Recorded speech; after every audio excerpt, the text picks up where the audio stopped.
Barn Owl Loveland, fighting out of Sports Lab Fight Team, Portland, Oregon. I'm Casey the Underdog Olson. I'm fighting out of Fresno, California. I know Casey's a tough wrestler, and he's going to be looking to get the fight to the ground. He's a tough SOB, man. He's tough. He's been to the big show. He's fought 3 tough guys there. He wants to go back, and his way to get back is through me. He got the belt in May when I couldn't fight, and Francisco Rivera went up, and he put down a good jiu-jitsu opponent. But he's tough as nails, and I know he's going to come.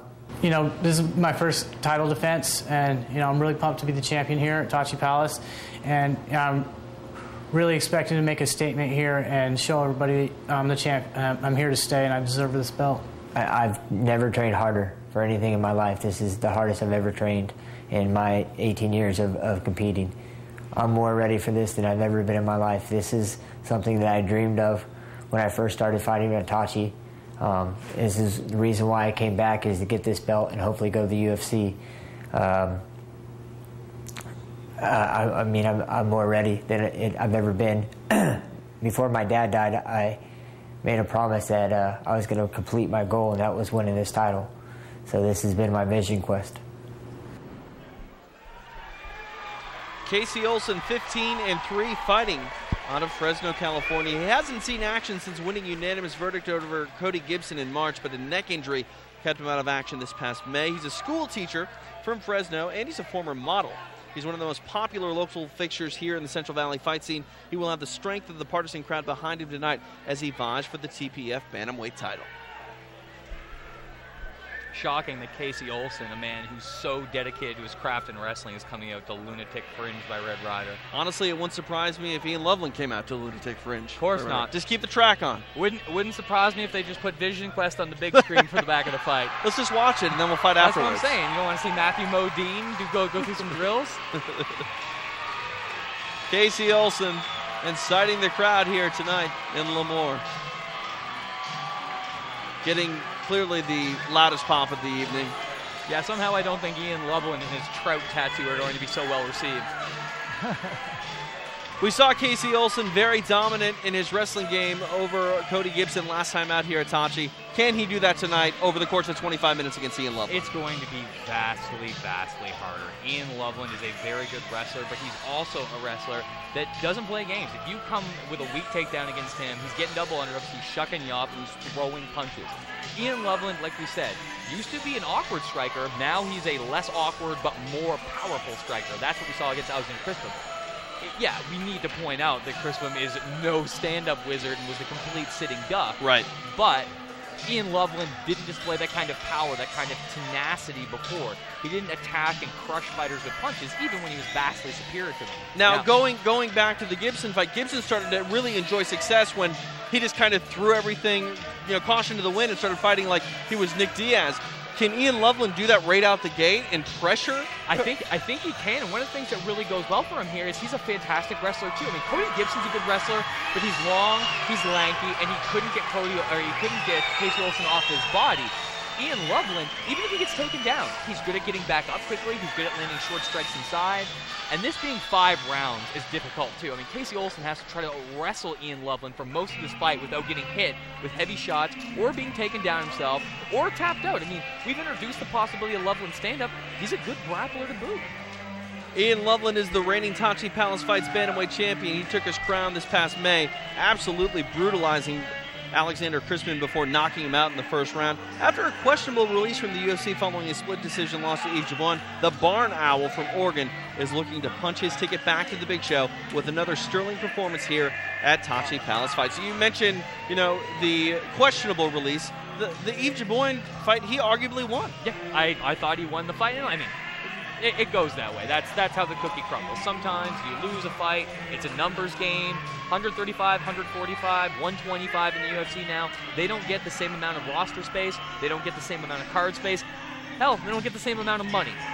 It's a different kind of setup at this point in time. Ian Loveland was a casualty of it, but with a win here, it should show off at the very least. There isn't a whole lot of upside in this guy toiling on this circuit. He's probably good enough for the big show. Not a lot different here in the tail of the tape. One thing that is noticeable, though, the Barn Owl Loveland, fighting at a sports lab now, but he is a former Team Quest product, and you know what you get with the Team Quest product generally. You know you get with a sports lab product now is they've turned out more and more quality fighters of the Oregon, not to mention another 135-pounder Tyson Nam, who's been doing some work, speaking of those curious Bellator deals. It's main event time here in Lemoore. Let's go up to Joe Martinez for the official introductions. And now, ladies and gentlemen, from the beautiful Tachi Palace Hotel and Casino here in Lemoore, California, this is the main event of the evening. 5 rounds scheduled for the TPF Bantamweight Championship of the World. The 3 judges scoring this bout at cage side on the 10-point must system once again are Jackie Dakin, Ralph McKnight, and Mark Lawley. When the action begins, the third man inside the cage, your referee, Jason McCoy. And now, ladies and gentlemen, the judges are ready and the fighters are ready. Fight fans, make some noise if you are ready!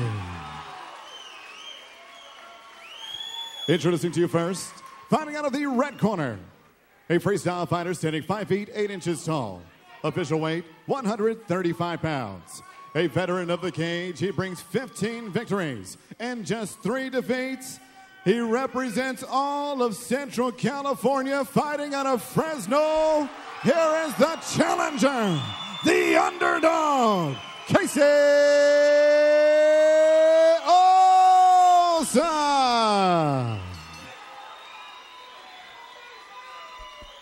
And next, his opponent across the cage, fighting out of the blue corner.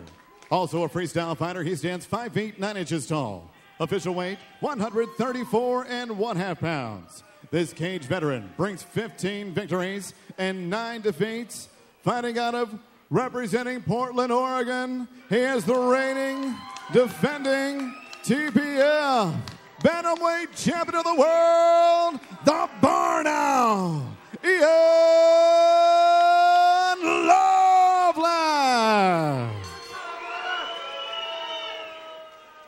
Okay, guys, I expect you to fight clean. I expect you to fight hard. Listen to my instructions at all times. Touch gloves and let's get ready. Jason McCoy getting the main event assignment as the Bantamweight title is on the line between champion Ian Loveland and challenger Casey Olson. That is a big trout. That is quite a big trout on the back of Ian Loveland. What a back piece. Is that new? That was here the last time he was here. He's had it for a little while, but it was an addition throughout his MMA career. Is he like fishing or something? Left hand puts. He loves Olson fighting, down and he's for a already second. doing it against Casey Olson. Good left hook. Olson's reaching for the Olson shot. He's is going to walk ducking into in. an uppercut.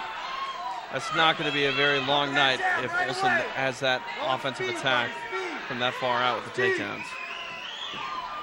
This is over. It's over. That was gruesome. Olson's and he doesn't wants know out. where he's He at. wants He out. doesn't know where he's at. It's done.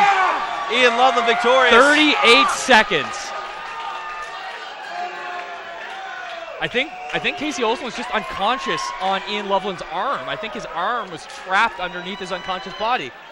And now Loveland's going to get his portrait from the Sherdog himself, Jeff Sherwood. That's a man who's happy with his handiwork. And 38 seconds. Jeez, Wow. Why wouldn't you be? That's brutal. Casey Olson getting attended to. I think you're right. I think he was unconscious, and Ian Loveland physically couldn't get away. Loveland victorious. My goodness. Damn.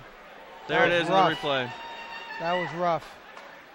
I mean, that was a shin right across his face. He hits him right underneath the arm. He doesn't know where he's at. There's one that goes underneath the arm that is clearly like the sock Dollinger shot that puts Casey Olson in a world of hell. Right there. There she be. And he's That's out it. there. He's done. And that's again, Nope. we've talked about this throughout the night. Going under the arm, that's how you generate real punching velocity and maintain the realest, truest punching mechanic when you're on the ground. That's how you do damage. That's why you see guys like Cain Velasquez. Dan Henderson did it against Fedor. Dan Henderson. That's when you see wrestlers get guys on the ground and do max damage in minimum time. Ian Loveland knows the trick, did it to perfection there, following up on a head kick. And that's how you see, that's where you see the convalescence here or the coalescing, of what he was already good at and what he's becoming good at. He used his wrestling to stop the takedown. He used his newfangled striking to knock Casey Olson down and generate that nasty gash across his forehead. And then it was his wrestling instincts and his ideas about how to control a body that let him finish the fight. He just looks like he's so poised. His base looks so solid. He's such a good wrestler that he's not really afraid of guys even getting in on his hips. Here it is again. That one was just absolutely brutal. Left high kick. Ian Loveland looking fantastic.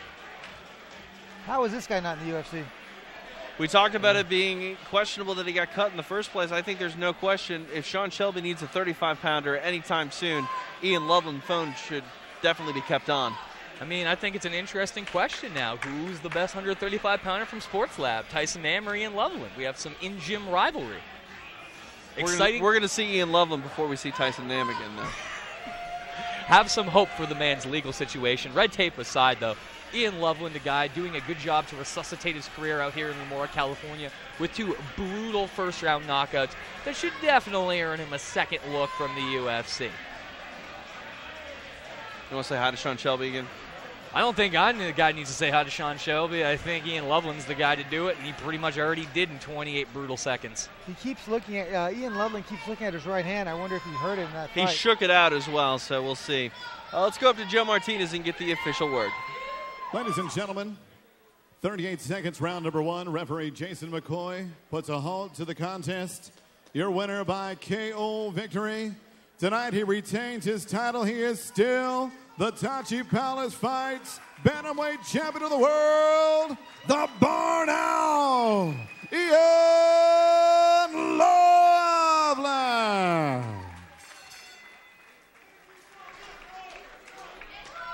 Casey Olson looked like he was just having a real tough time closing the distance. Had no clue on how to do it, didn't use strikes. He was just kind of diving in on Loveland's legs. I mean, plain and simple, both these guys have wrestling backgrounds, but Casey Olson, in spite of how many MMA fights he's had, has remained relatively a pure wrestler in mixed martial arts. Whereas Ian Loveland, this guy, he was baptized by fire. Ian Loveland started fighting as a lightweight. This guy fought in the IFL. He was a wrestler with no real jiu-jitsu training. Got tapped out a bunch, got knocked out on the feet. Every step of the way, this guy has scrapped, gotten better. He's lost. He's improved because of it. I mean, you look at this guy's record, there's nothing on paper that stands out about a guy who's 16-9. But when you actually see how he's constructed his career, getting into the right weight class, improving his stand-up, getting with Sports Lab, this is a fighter who deserves to be at the highest level at 135 pounds and have the chance to fight elite fighters. No doubt about it. He looked like $1 million tonight against Casey Olson. Ian Loveland holds on to that bantamweight title here at Tachi Palace Fights. It's almost a shame. He deserves to be in the UFC, but honestly, I want to see him again here cage-side. It's the classic conundrum of being here at Tachi. Obviously, we have to admit the fact that this is a regional show that promotes an enormous amount of talent in California and really the world to the highest levels of mixed martial arts. But trying to be a bit selfish, we get to come out here and call these things. There's always a high quality of prospects, of action, and frankly, when a guy turns in 2 back-to-back knockouts in devastating fashion like Ian Loveland just did, surely you want a third time being the charm. Ian Loveland victorious again tonight here in Lemoore. A fantastic night of fights from top to bottom. Hopefully you didn't miss anything. We saw Georgi Karakanian victorious. He maintains his status as featherweight champion, and then Ian Loveland in vicious fashion over Casey Olson. If you missed anything tonight, you definitely have to check it out, archived at SureDog.com. Breen, highlight of the night, what was it? I think highlight of the night, we just saw it because we're talking about a fighter in Ian Loveland who is super close to going back to the UFC and put on a devastating performance against a solid fighter. Casey Olson is no world beater, and he is limited. But most guys don't trash him in 38 seconds, split his wig open, and leave him unconscious so quickly that he's physically on top of your own arm. That's a different kind of brutality. And I also think something needs to be said for an incredibly promising up-and-coming fighter in Andre Fili, who looked absolutely brilliant. He shouldn't have had to do what he did to Ricky Wallace. It shouldn't have had to look like that. That should have been done in round 1.